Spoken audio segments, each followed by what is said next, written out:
Habaib datang ke Indonesia bukan untuk melas. Kami nggak diajarkan minta-minta, saudara. Jangan khawatir. Habaib datang ke Indonesia bukan untuk meraup daripada harta, enggak. Kami tidak mencari jabatan, enggak. Kenapa? Itu bukan didikan dari keluarga kami. Didikan keluarga kami, lihat bagaimana Al-Habib Salim bin Ahmad bin Jindan, saya punya kakek, keluar masuk penjara. Kenapa bisa keluar masuk penjara? Membakar semangat perjuangan masyarakat Indonesia untuk merebut kemerdekaan, saudara.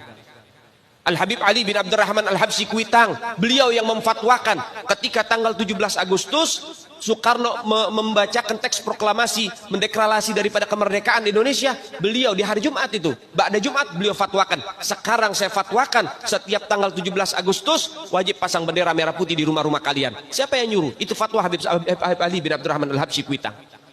Bendera merah putih, siapa yang memberikan instruksi kepada Bung Karno untuk membuat bendera merah putih sebagai bendera Indonesia? Itu adalah fatwa Al-Habib Idrus bin Salim Al-Jufri Palu Al-Khairat.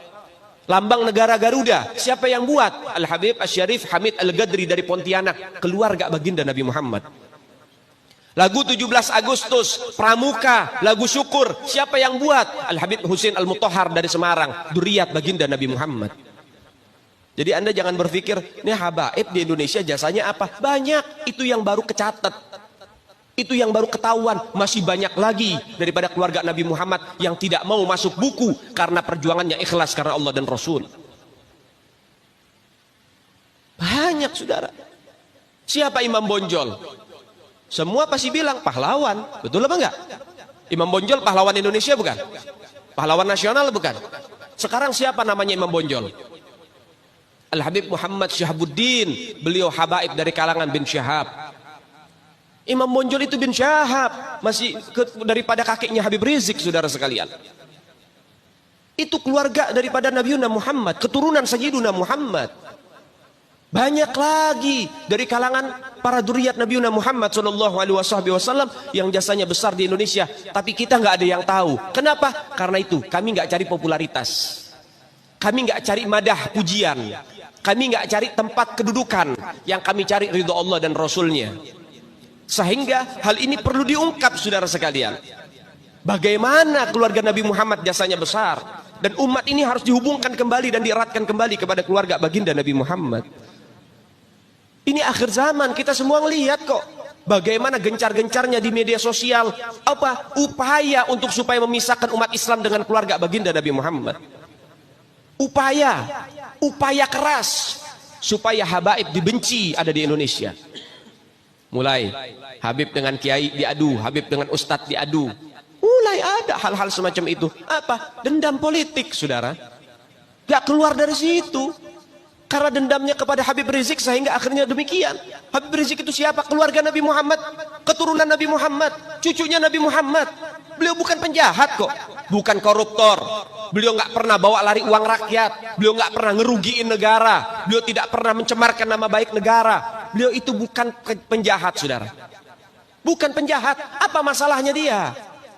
Sehingga dicecar sedemikian rupa. Cuman masalah prokes doang, 4 tahun, saudara. Berapa banyak di luar sana pejabat, aparat, bahkan rakyat yang melanggar prokes gak ada yang ditahan. Kenapa cuman Habib Rizik yang ditahan? Ini upaya untuk supaya umat Islam benci terhadap keluarga baginda Nabi Muhammad. Hati-hati, saudara sekalian. Nabi bilang, man mata ala bugdi ahlul bait mata yahudian atau nasranian. Siapa orang yang mati membawa benci kepada keluarga baginda Nabi Muhammad, dipastikan mati dalam keadaan Yahudi ataupun Nasrani, atau dalam bahasa daripada sederhananya mati dalam keadaan murtad. Sahabat tanya, wa in sama wa shalla ya Rasulullah, walaupun orang itu puasa, walaupun orang itu sholat, apa tetap hitung mati murtad? Apa kata Nabi? Wa in shamma wa shalla, walaupun orang itu puasa, walaupun orang itu sholat, kalau dia mati bawa benci kepada keluarga Nabi Muhammad, dipastikan mati dalam keadaan murtad.